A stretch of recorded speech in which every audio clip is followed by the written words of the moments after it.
And so the foolish think they are wise when they merely repeat what they have heard.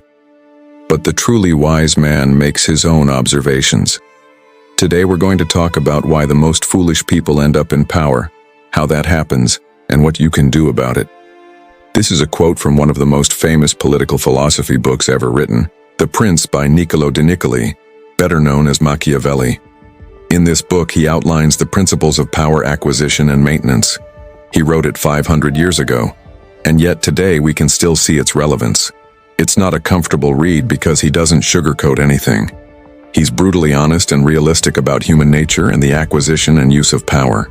His ideas have been studied by kings and dictators, military leaders and CEOs. In his book, he gives an explanation as to why the most foolish people become the leaders. He said that the people who are considered the best and the most capable are often never chosen for leadership positions.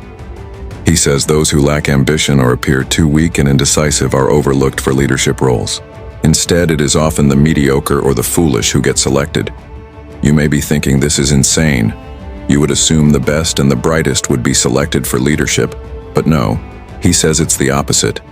And if you look at the world around you, you will see how true this statement is. Machiavelli explained that these types of people are elevated to positions of power because they are easy to control. Those with ambition and drive are seen as a threat to authority, so they're eliminated. In fact, he goes as far as to say that anyone who does not want to submit to the desires of others should be regarded with suspicion. He also says that being too ambitious or driven can lead to being disliked by others. It is a double-edged sword.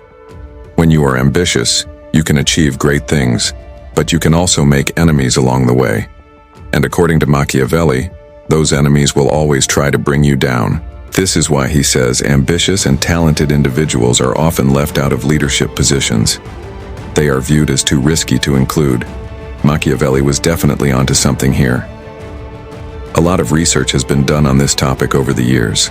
For example, there's this personality trait called conscientiousness, which refers to someone's level of organization, responsibility, and attention to detail.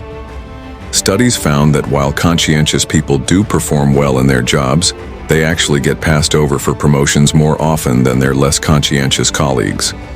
That's because conscientious employees tend to be very careful in accepting new challenges or taking on more responsibility. So while they do their current job really well, they aren't usually looking for more.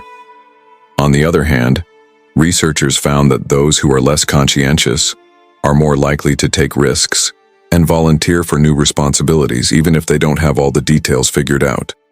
And that willingness to take on more is often rewarded. Another study conducted by psychologist J. Richard Hackman found that managers often choose people with lower potential for advancement into leadership positions. He calls this the wrong kind of person in the wrong kind of job. And the reason for this selection bias was the manager's desire to preserve the status quo. By placing someone in a position of power who isn't trying to climb the corporate ladder, it helps keep things exactly how they are now. And that's what they wanted. So now you know why the wrong kind of people get into leadership positions, but what does this mean for you? How can you use this information to your advantage? Well, first you need to realize that people who are insecure and incompetent are attracted to power. They want it, they seek it, they crave it. Why? Because it makes them feel safe and important. Power is like a drug for them. They can't stop chasing it. And when they finally get it, they cling to it for dear life. These are the types of people who will stop at nothing to get what they want. And once they have it, they won't let go. Even if it's destroying everything around them, they don't care. Insecurity and incompetence are often hidden behind a facade of confidence and competence. These are the people who talk a big game, but when push comes to shove, they can't deliver. They make lots of noise and they love to make everyone around them suffer. They lash out at those around them. They attack anyone who dares to question their authority. They demand loyalty and obedience, but they themselves are incapable of being loyal or obedient. They are the ultimate narcissists. They are the ones who put themselves above everything else, above principles, morals, ethics, rules, regulations, and laws. These are the types of people who will destroy a company or an organization just to protect their own interests. They don't care about the damage they cause. All that matters to them is that they come out on top. But what can you do about it? Well, the first step is to recognize the signs of insecurity and incompetence. Not everyone who appears to be insecure and incompetent is actually harmless. Some people are extremely dangerous. They are the ones who are most likely to abuse their power. We have seen countless examples of this throughout history. So it's important to be aware of the warning signs and to take action before it's too late. Don't just sit back and hope that everything will work out. Be proactive.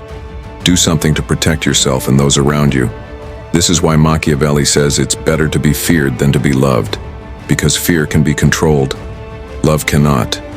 People may pretend to love you, but in reality, they only love the benefits that you provide. Fear, on the other hand, is based on respect, and it can be earned. When people fear you, they know that you are powerful and that you will not tolerate nonsense. This creates a sense of order and stability. There's this amazing quote by John D. Rockefeller that I like. It goes like this: "Power tends to corrupt. Absolute power corrupts absolutely. Great power requires great responsibility. The second step is to take action. If you see someone abusing their power, don't just stand by and watch. Do something to stop them. It may take courage, but it is necessary. Inaction is never an option."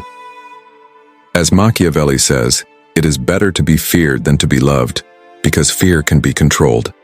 Love cannot. People may pretend to love you, but in reality, they only love the benefits that you provide. Fear, on the other hand, is based on respect, and it can be earned. When people fear you, they know that you are powerful and that you will not tolerate nonsense. This creates a sense of order and stability. But remember, you must use power responsibly.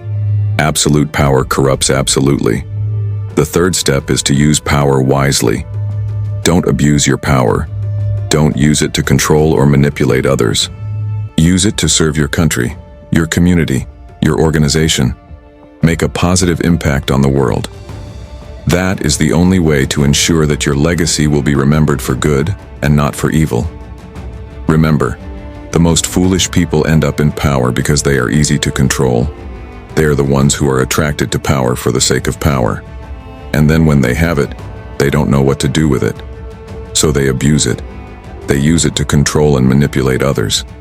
But that is not the way to go. If you find yourself in a position of power, use it wisely. Make a positive impact on the world and you will be remembered for it. We live in a world where it seems like the worst people win every time. We see it in the news every day. But that's not always the case. There are many successful people out there who didn't get where they are by stepping on everyone around them. They didn't abuse their power. They didn't use their intelligence for evil. No, they used it for good. They made a positive impact on the world, and that is why they are successful. If you want to learn more about how to become a better leader, I've linked up 2 more videos here for you to keep watching. See you next time.